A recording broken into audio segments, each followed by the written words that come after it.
स्वामी समर्थ अनुभूती या चॅनलमध्ये आपलं स्वामीमय असं स्वागत आहे। तर या चॅनलला तुम्ही सबस्क्राईब केलं नसेल तर लगेच सबस्क्राईब करा की जेणेकरून या व्हिडिओचे नोटिफिकेशन आपल्याला लवकर मिळतील आणि स्वामी भक्तांचे अनुभव आणि स्वामींविषयी माहिती पाहायला ऐकायला मिळेल। हा व्हिडिओ शेवटपर्यंत बघा। या ताईचा अनुभव इतका सुंदर आणि छान आहे की अंगावर शहारे येतात की या ताई खूप मोठ्या संकटांना तोंड देऊन बाहेर पडल्या। 3 वेळेस IVF होऊन पण ते फेल झालं, म्हणजे त्यांची सहनशक्ती किती असेल। तुम्ही हा व्हिडिओ शेवटपर्यंत बघा। छोटासा अनुभव आहे पण खूप सुंदर आहे। चला तर मग अनुभवाला सुरुवात करूया। तर त्या ताई सांगतात, मी खूप नशीबवान आहे की मला स्वामींची सेवा करायला मिळाली। म्हणजे बघा, त्यांनी नैसर्गिकरित्या पण खूप प्रयत्न केले प्रेग्नन्सी राहण्यासाठी। नैसर्गिकरित्या आपल्या 4-5 महिने म्हणा, 5-6 महिने म्हणा, त्यांनी नैसर्गिकरित्या प्रेग्नंट राहण्यासाठी खूप प्रयत्न केले, पण त्यांना त्याच्यामध्ये यश आलं नाही। त्या जेव्हा प्रेग्नन्सी चेक करायच्या तेव्हा नेहमी निगेटिव्हच यायची। त्याच्यानंतर त्यांनी ठरवलं की आपण ट्रीटमेंट घेऊया, डॉक्टरांची ट्रीटमेंट घेऊया। तर त्यांनी डॉक्टरांची ट्रीटमेंट चालू केली। ट्रीटमेंट चालू केल्याच्यानंतर त्या रिपोर्टमध्ये असं कळलं की मिस्टरांचे म्हणजे जे काही शुक्राणू असतात ते कमी पडतात। तर मग त्यांनी ICSI करण्याचं ठरवलं, ती पण निगेटिव्ह आली। तर त्यातली दुसरी स्टेप असते IVF करायचं। तर मग त्यांनी IVF करण्याचं ठरवलं, तर त्यात पण ते शुक्राणू कमी पडायला लागले। तर त्यांनी पहिल्या वेळेस IVF केलं, तर त्यात पण म्हणजे रिपोर्ट होता तो निगेटिव्ह आला। दुसऱ्या वेळेस IVF केलं तेव्हा पण निगेटिव्ह आला, त्यात पण फेल झाल्या। तिसऱ्या वेळेस केलं त्यात पण फेल झाल्या। त्यांनी ठरवलं आता की डॉक्टरांची ट्रीटमेंट बंद करायची आणि आपण दुसरीकडे ट्रीटमेंट चालू करायची।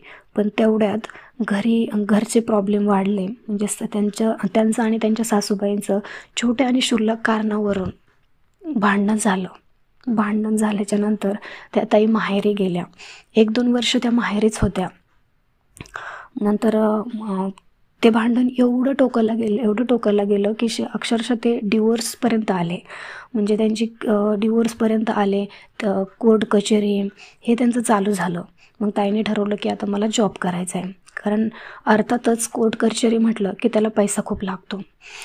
तर त्या जॉब करायला लागल्या। मग त्यांची बहीण आणि आई स्वामी सेवा करायच्या। त्यांनी आपल्या बहिणीचा संसार वाचावा म्हणून बहिणीने आणि आईने स्वामी सेवा करत राहिल्या त्या। आणि इकडे डिवोर्सची केस चाललेली होती। तर काय माहिती त्या सासूबाईंच्या म्हणजे मनामध्ये मन परिवर्तन झालं आणि एक दिवस त्यांनी त्या ताईंच्या आईला फोन केला आणि त्यांनी त्या ताईंना बोलवून घेतलं, सासरी बोलावून घेतलं। म्हणजे ताई इतक्या नशीबवान आहेत की त्यांनी स्वतःहून त्या सासूबाईंनी फोन केला आणि बोलवून घेतलं की तू सासरी ये म्हणून। मग त्या ताई गेल्याच्या नंतर म्हणजे स्वामींचे त्यांनी एवढे आभार मानले की अक्षरशः त्या म्हटल्या, स्वामी मला तुम्ही एवढ्या संकटातून वाचवलं, मला म्हणजे माझ्यासोबत आई होण्याचं सुखही नाही मिळालं मला। त्याच्यानंतर असे घरात प्रॉब्लेम सुरू झाले, कोर्ट कचेरी, डिवोर्स, हे ते सगळं खूप प्रॉब्लेम झाले, त्यातून पण मला तुम्ही वाचवलं। म्हणजे आणि आज मी परत सासरी आले। मी स्वामींना फक्त एवढंच म्हणायचे की स्वामी मला तुम्ही खूप संकट दिले, खूप दुःख दिले, पण मी ते सगळं सहन करायला तयार आहे, पण माझी साथ कधी सोडू नका। आणि तेच झालं, स्वामींनी त्या ताईंची साथ कधीच सोडली नाही। त्या ताई सासरी आल्याच्या नंतर त्यांनी असा संकल्प केला की स्वामी माझी फक्त एक इच्छा आहे की मला आई होण्याचं सुख लाभू द्या, माझी ओटी भरू द्या।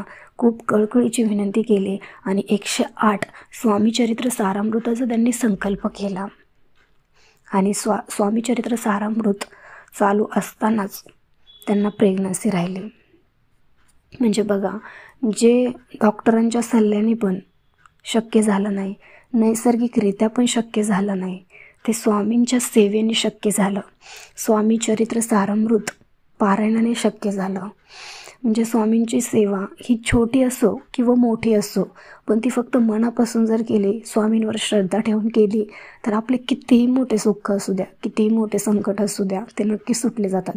कारण आई होण्याचं सुख हे काही छोटं नाही आहे. याच्यासाठी लोक अक्षरशः डिवोर्स घेतात, दुसरे लग्न करतात मूल होण्यासाठी. समजा जर पहिल्या बायकोला जर मुलगा वगैरे किंवा मुलगा पाहिजे असेल आणि त्या बायकोला जर मुलगा होत नसेल, तर अक्षरशः लोक दुसरे लग्न करून देतात त्या माणसाचं. म्हणजे इतक्यापर्यंत बाईचा विचार करतात. म्हणजे आई होणं हे खरंच खूप महत्त्वाची गोष्ट आहे आपल्या स्त्रीच्या आयुष्यामध्ये आणि खूप भाग्याची गोष्ट आहे. तर त्या ताईंना पण आई होण्याचं सुख लाभलं आणि स्वामींनी त्यांची खरंच इच्छा पूर्ण केली. म्हणजे 108 स्वामी चरित्र सारामृत त्यांनी काही अर्धे झाले असतील, तेवढ्यातच त्यांची इच्छा पूर्ण झाली. स्वामी चरित्र सारामृत पूर्ण पण नव्हते झाले, त्याच्या अगोदरच त्यांची इच्छा पूर्ण झाली. म्हणजे बघा स्वामींची लीला किती अगाध आहे. आपण म्हणतो ना, जिथं विज्ञान संपतं तिथं अध्यात्म सुरू होतं, तिथं स्वामींची लीला सुरू होते. हे विज्ञान पण काही करू शकत नाही, तेव्हा आपले स्वामींची लीला कामाला येते, आपली स्वामींची सेवा कामाला येते. म्हणून अध्यात्म हे सगळ्यांपेक्षा सर्वश्रेष्ठ आहे. भले तुम्ही सायन्सला पण किती म्हणजे वैज्ञानिकरित्या कितीही श्रेष्ठ असू द्या, कितीही तुम्हाला ज्ञान असू द्या त्या बाबतीतलं, पण तुम्ही अध्यात्माला कधीही विसरू नका. तुमच्या वैज्ञानासोबतच आपल्या अध्यात्माची पण जर जोड असेल तर कुठलाच प्रश्न आपल्याला उरत नाही, कुठलंच संकट आपल्याशी राहत नाही, कुठलंच दुःख आपल्यासोबत राहत नाही. प्रत्येक गोष्टीमध्ये अध्यात्म कामाला येतं. तसंच स्वामींची सेवा ही प्रत्येक कामामध्ये आपल्याला, प्रत्येक संकटातून आपल्याला सोडू शकते. त्यामुळं स्वामींना कधी विसरू नका, स्वामींची सेवा करा. स्वामींचे जर तुम्ही चरण कधीच सोडले नाही ना, तर स्वामी तुमची साथ कधीच सोडणार नाहीत, कधीच नाहीच सोडणार. तुम्ही फक्त एकदा स्वामींना मनापासून हाक मारून बघा स्वामी कुठल्या ना कुठल्या तरी रूपामध्ये तुम्हाला नक्की दर्शन देणार, नक्की देणार.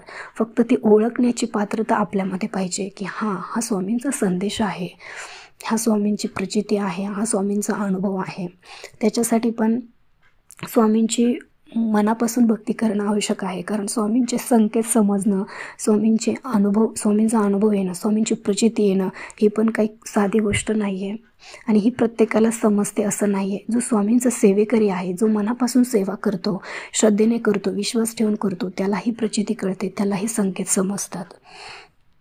तर ज्याचा कोणाचा असा प्रॉब्लेम असेल तर त्याने म्हणजे कुठल्याही महिलेचा असा प्रॉब्लेम असू द्या, त्यांनी घाबरून न जाता स्वामींची मनापासून सेवा करा. तुमचा नक्की प्रॉब्लेम सुटेल, नक्की प्रश्न सुटेल. तुम्ही सगळं स्वामींवर सोडून द्या आणि स्वामींना फक्त मनापासून विनंती करा की स्वामी माझा असा प्रश्न आहे, मला यातून बाहेर काढा. माझी खूप इच्छा आहे की माझी इच्छा पूर्ण करा. तर तुम्ही जर मनापासून प्रार्थना केली स्वामींना आणि मनापासून स्वामींची सेवा केली तर 100% स्वामी आपली इच्छा पूर्ण करतात. तर बघा, हा छोटासा अनुभव तुम्हाला कसा वाटला मला कमेंट करून सांगा. आवडला असेल तर लाईक, शेअर आणि सबस्क्राईब करायला विसरू नका. भेटूया अशाच एका नवीन व्हिडिओसोबत, नवीन अनुभवासोबत. श्री स्वामी समर्थ.